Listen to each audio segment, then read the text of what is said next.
Политиката да ги тргне рацете од судиите, бараат младите правници од трите државни факултети.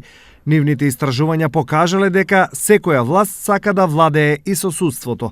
Секоја политичка гарнитура која што доаѓа на власта, нејзин прв потек тоа е напад на судството.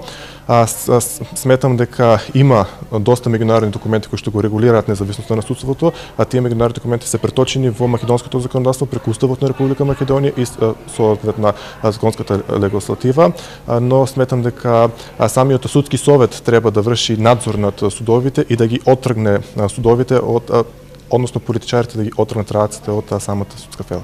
На овие и на многу други теми денес во Штип разговараа 24 учесници од правните факултети во Штип, Скопје и Тетово.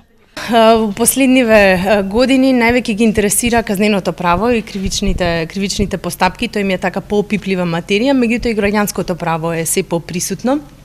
Присутни се темите на превенција од дискриминација, човекови права, заштита на човекови права, превенција од говор на омраза и така натаму. Тоа се некои актуелни што можам да кажам дека Во позадина на оваа научна конференција се напорите за поттикнување на критичката мисла кај младите.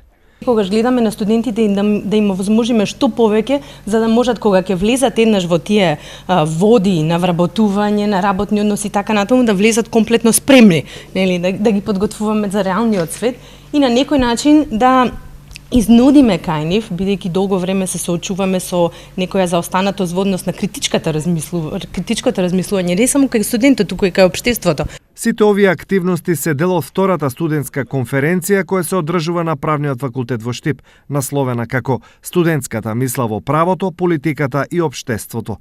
Истата е во организација на Правниот факултет и мисијата на ОПСЕ во Македонија.